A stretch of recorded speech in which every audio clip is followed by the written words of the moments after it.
49 అంటే సంతానం, 49 అంటే సంతోషం. 39 ఆంధ్రప్రదేశ్, తెలంగాణ. నమస్తే, వెల్కమ్ టు ఐ డ్రీమ్. నా పేరు ప్రసాద్.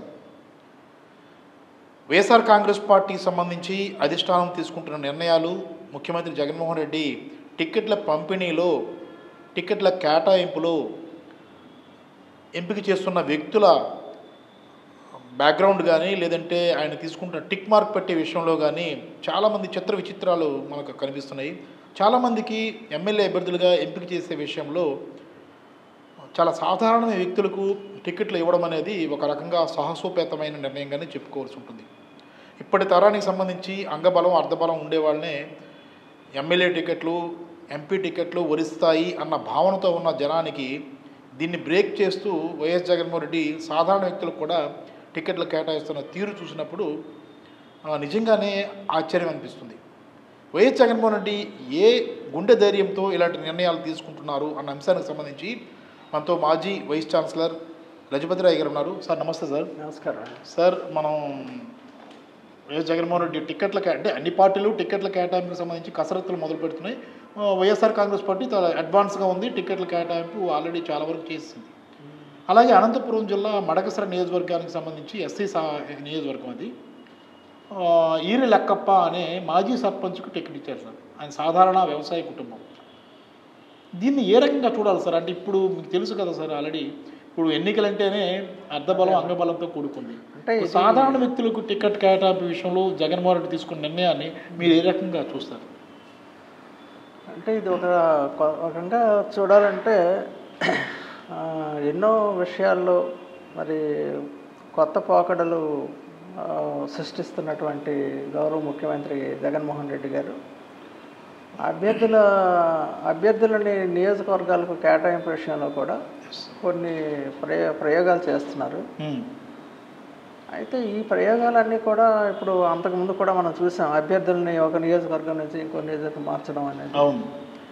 అదేవిధంగా మరి ఇప్పుడు మీరు చెప్పినటువంటి అంశం కానీ చూస్తే ఏ మాత్రం బ్యాక్గ్రౌండ్ లేనటువంటి, అంగబలం అర్ధబలం లేనటువంటి ఒక వ్యక్తికి మరి అనంతపురం జిల్లాలో మరి అక్కడ ఎమ్మెల్యే అభ్యర్థిత్వాన్ని ఖరారు చేస్తున్నట్లు ముఖ్యమంత్రి గారు ప్రకటించడం, ఇది ఎలాంటి సందేశాన్ని పంపిస్తుందంటే అసలు చాలామంది మేధావులు కాస్త ఈ ఎందుకంటే ఎలక్షన్స్ అన్నీ కూడా ఇప్పుడు అంతా అన్ని కోట్ల రూపాయలు ఉంటే తప్ప ఖర్చుతో కూడిన వ్యవహారం కాబట్టి చాలామంది ఏదో రకంగా రాజకీయాల్లో ప్రవేశించి సమాజానికి సర్వీస్ చేయాలి అనుకున్నటువంటి వ్యక్తులు కూడా కన్స్ట్రక్టివ్ పాలిటిక్స్కి, ఏదైతే క్రియాశీల రాజకీయాలకు దూరంగా జరిగిపోతున్నటువంటి సందర్భంలో సీఎం గారు ఈ విధంగా అభ్యర్థుల్ని అంటే ఏ విధమైనటువంటి అంగబలం లేనటువంటి, అర్ధబలం లేనటువంటి ఒక వ్యక్తికి ఇవ్వడం అనేటటువంటిది అలాంటి వర్గాల్లో, అలాంటి ప్రజలు ఉన్నటువంటి వర్గాల్లో ఒక నూతనోత్తేజాన్ని, ఒక ఆశని కూడా కల్పిస్తుంది. అంటే భవిష్యత్తులో భారతదేశంలో రాజకీయాలు మరి రాజకీయాలను ప్రభావితం చేసేటటువంటి ఆలోచన ఇది మామూలు ఆలోచన కాదు. అంటే భవిష్యత్తులో మిగతా రాజకీయ పార్టీలు కూడా ఇప్పుడున్న ముఖ్యమంత్రి జగన్మోహన్ రెడ్డి గారు తీసుకున్న నిర్ణయాన్ని మరి ఇది భవిష్యత్తులో ఒక మార్గదర్శకంగా కూడా ఇది అయ్యేటటువంటి అవకాశం కూడా కనిపిస్తుంది. కాబట్టి రాజకీయాలంటే కేవలం డబ్బు ఉండాలి, లేదంటే ఇంత అనే ఆలోచన నుంచి ప్రజల్ని ఏమీ లేకపోయినా కూడా ఈ పార్టీ ప్రజల పార్టీ, ఈ పార్టీ వైఎస్ఆర్సీపీ పార్టీ ప్రజా సంక్షేమ పార్టీ, ప్రజల సంక్షేమం కోసం ఏర్పాటు చేయనటువంటి పార్టీ, పేద వర్గాలు, బడుగు బలహీన వర్గాలు, వీళ్ళ కోసం నేను ఏర్పాటు చేసినటువంటి వైఎస్ఆర్సీపీ పార్టీ అనేది ముఖ్యమంత్రి గారు పదే ఆయన ప్రసంగాల్లో చెప్తున్నటువంటి విషయం మనందరికీ తెలిసిందే. సో అది నిజం చేస్తూ ఈరోజు సీఎం గారికి ప్రకటన చేసినట్లుగా నేను భావిస్తున్నాను. అంటే ఒకటి సార్, అంటే ముఖ్యమంత్రి గారు తీసుకున్న నిర్ణయం, జగన్మోహన్ రెడ్డి గారు తీసుకున్న నిర్ణయాన్ని మొండితనం అనుకోవాలా, లేదంటే సాహసం అనుకోవాలా? కొన్ని పాత్ బ్రేకింగ్ అంటామండి. అంటే అన్ని పార్టీలు ఇప్పుడున్నటువంటి పరిస్థితుల్లో ఒక మార్గంలో వెళ్తూ ఉంటే దాన్ని, ఆ మార్గాన్ని బ్రేక్ చేయడం, okay. This is a path breaking idea అనండి, పాత్ బ్రేకింగ్ యాక్టివిటీ అనండి, ఒక నిర్ణయం అనండి.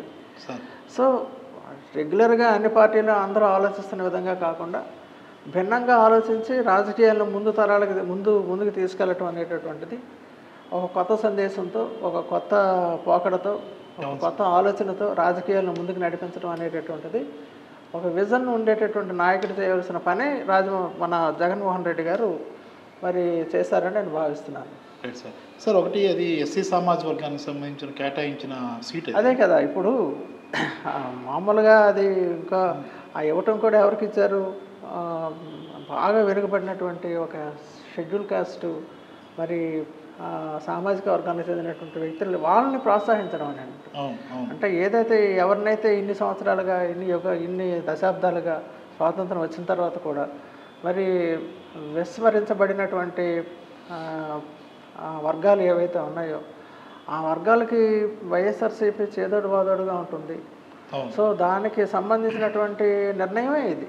ఆయన ఏదైతే చెప్తున్నారో అదే చేస్తున్నారు. అయితే మొండితనం తప్పదు, ఎందుకంటే కొన్ని రెగ్యులర్గా జరిగిపోయే అంశాలకి కొంచెం బ్రేక్ కొట్టి దాన్ని ముందుకు నడిపించాలి అంటే ఆ మనిషిలో చాలా ధైర్య సాహసాలు ఉండాలి, ఎంతో ఆత్మవిశ్వాసం కూడా ఉండాలి.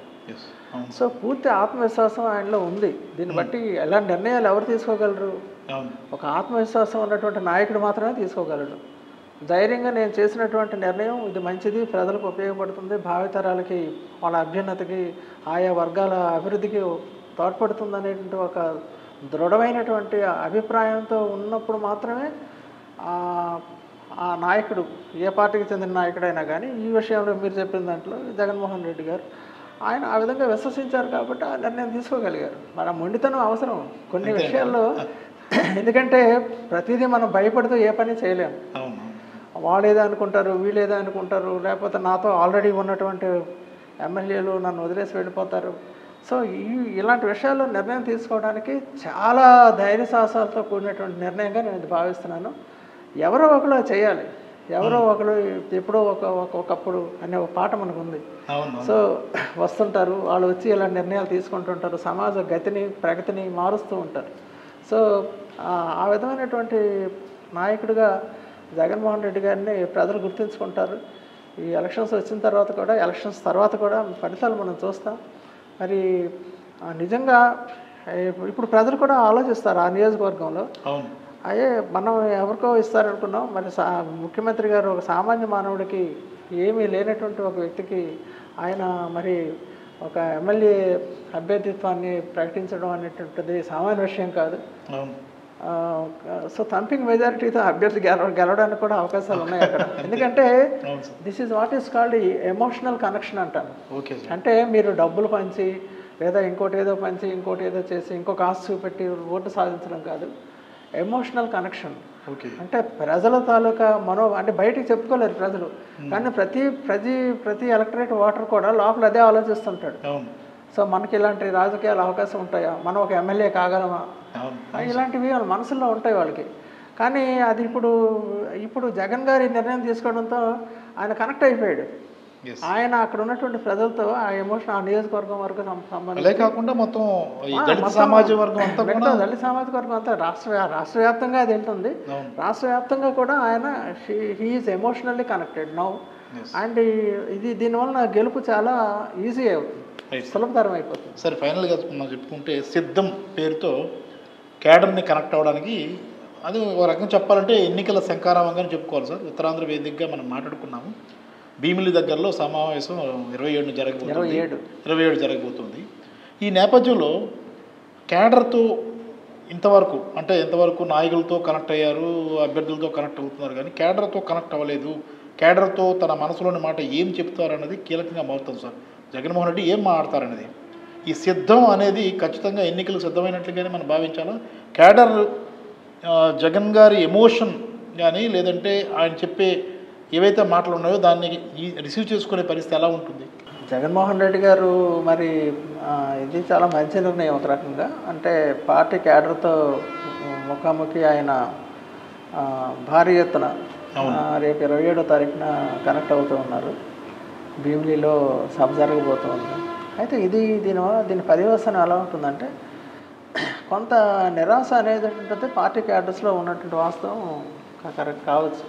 అవును సార్, ఒక ద్వితీయ శ్రేణి నాయకత్వం, కొన్ని లోకల్ ఇష్యూస్, స్థానికపరమైన అంశాలు కొన్ని ఉంటాయి కాబట్టి. అవును. కానీ ఇప్పుడు దాన్ని బ్యాటరీని మళ్ళీ రీఛార్జ్ చేయాలి. అంతే. సో ఆ బ్యాటరీని రీఛార్జ్ గ్రామస్థాయి కేడర్ అంతా కూడా యాక్టివేట్ అవ్వాలి, మళ్ళీ యాక్టివ్ కావాలి. సో యాక్టివ్ కావడానికి ఆయన అందరినీ దగ్గరకు పిలిచి మళ్ళీ వాళ్ళందరితో కనెక్ట్ అయ్యి మళ్ళీ మనం ఇలా సాధించాలి, రాబోయే ఎలక్షన్స్లో విజయం సాధించాలనే విషయాన్ని ఆయన ఒక దిశానిర్దేశాన్ని ఆయన చేయడానికి ఒక ప్రయత్నం చేస్తూ ఉన్నారు. తర్వాత ఇంకోటి కూడా ఉంది. ఇప్పుడు ఈ పార్టీల్లో ఎలా ఉందంటే ఈ జగన్ గారి సంక్షేమ కార్యక్రమాలు ఇప్పుడు పార్టీ క్యాడర్ వరకు ఇప్పుడు కింద స్థాయిలో ఏం జరిగింది, సచివాలయ వ్యవస్థ పెట్టారు. ఆ సచివాలయ వ్యవస్థ వలన ప్రజలు నేరుగా సచివాలయం ద్వారా కార్యక్రమాలన్నీ జరుగుతూ ఉన్నాయి. సో అది మంచిదే కదా. ఇప్పుడు గ్రామ స్థాయిలో ఒక సర్పంచ్ దగ్గరికి వెళ్ళి మళ్ళీ అక్కడ విఆర్ఓ దగ్గరికి వెళ్ళి మళ్ళీ అక్కడ విఏఓ దగ్గరికి వెళ్ళి మళ్ళీ అక్కడ తహసీల్దార్ దగ్గరికి వెళ్ళి ఇట్లా ఈ కార్యక్రమాలు అనేది ఈ బాధలు ఏవీ లేకుండా ఈ ప్రక్రియ అనేది సులభతరం చేసినటువంటి జగన్మోహన్ రెడ్డి గారు ఈ విషయాల గురించి కూడా పార్టీ క్యాడర్లో కూడా బాగా ఇంకా తెలియాలి. అంటే ఈ వ్యవస్థ వల్ల లాభాలేంటి, అంటే కేవలం నేను ఒక సర్పంచ్గా ఉన్నాను కాబట్టి నా మాటే చెల్లుబాటు కావాలి అనేటటువంటి ప్రయత్నం కాదు ఇక్కడ. అక్కడ ఆయన అనేది ఏంటంటే సర్పంచ్ గ్రామస్థాయి వ్యవస్థను అలాగే ఉంచుతూ పనిని మరింత వేగవంతం చేయడానికి సచివాలయ వ్యవస్థను విధంగా ఆయన చేసినట్టు తెచ్చుకున్న వ్యవస్థని దాన్ని మరి పార్టీ క్యాడర్ కూడా దాన్ని మనస్ఫూర్తిగా ఆమోదించాలి. ఎందుకంటే పార్టీ క్యాడర్ ఎందుకు ఉంది అక్కడ, పార్టీ కేడర్ ప్రజలకు సర్వీస్ చేయడానికి, పార్టీ తాలూకు భావజాలను ప్రజల్లో తీసుకెళ్ళడానికి, పార్టీ ఏదైతే మేనిఫెస్టోలో ప్రకటించిందో ఆ విషయాలన్నీ కూడా 100% అమలు చేయడానికి పార్టీ కేడర్ గ్రామ స్థాయిలో కృషి చేయాలి. వాళ్ళ కృషితో పాటు ఆయన సచివాలయ వ్యవస్థను కూడా పక్కన పెట్టి దీన్ని మరింత ఈజీగా ప్రజలకు అందించేటటువంటి ఈ సేవలన్నీ కూడా అందించే ఒక కార్యక్రమాన్ని చేశారు. దీన్ని గ్రామ స్థాయిలో ఉన్నటువంటి పార్టీ కేడర్ కూడా హర్షించాలి, దీన్ని ఇంకో రకంగా భావించకూడదు. Right sir, thank you very much. Thank you. ఇది చూసాం కదా, ఒక విప్లవాత్మకమైన నిర్ణయాలు రాజకీయాల్లో తీసుకోవడం అనేది వైఎస్ జగన్మోహన్ రెడ్డి వచ్చిన తర్వాతే మొదలైందని ఖచ్చితంగా చెప్పుకోవచ్చు. చాలా పార్టీలు చాలా నిర్ణయాలు తీసుకుని ఉండొచ్చు, కానీ సామాన్యులకు టికెట్ ఇచ్చే విషయంలో అప్పుడెప్పుడో మనం పుట్టక ముందు కొన్ని రాజకీయ పార్టీలు తీసుకుని ఉండొచ్చు. అప్పుడు రాజకీయాలు వేరు, రాజకీయ నాయకులు కూడా వేరు. ఇప్పుడు మారుతున్న పరిస్థితులు లేదంటే తరాలు మారిన తర్వాత రాజకీయం అంటే ఖర్చుతో కూడుకునే వ్యవహారంగా మారిపోయిన నేపథ్యంలో సాధారణ వ్యక్తులకు పెద్దపీట వేసి అభ్యర్థిత్వాలను ఖరారు చేయడం అనేది జగన్తో మొదలైంది. ఈ మార్పుతో ప్రజల్లో కూడా ఆలోచన విధానం కూడా మారుతూ వస్తుంది. ఇది ఎన్నికల మీద ప్రభావాన్ని చూపి వైఎస్ఆర్ పార్టీ విజయానికి సాధ్యమవుతుంది, మరింత సులభతరం చేస్తుందన్న అభిప్రాయాన్ని మాజీ వైస్ ఛాన్సలర్ హనుమంతు లక్ష్మీరాయ్ గారు చెప్తున్న పరిస్థితి మనకు కనిపిస్తుంది. కాబట్టి జగన్ చేస్తున్న సాహసోపేతమైన నిర్ణయాలు, మార్పులు, చేర్పులు ఇవన్నీ కూడా సత్ఫలితాలను ఇస్తాయన్న అభిప్రాయాన్ని కూడా ఆయన చెప్తున్న పరిస్థితి బట్టి మనకు అర్థమవుతుంది. కెమెరామెన్ మూర్తితో ప్రసాద్, ఐడ్రీ మీడియా, విశాఖపట్నం.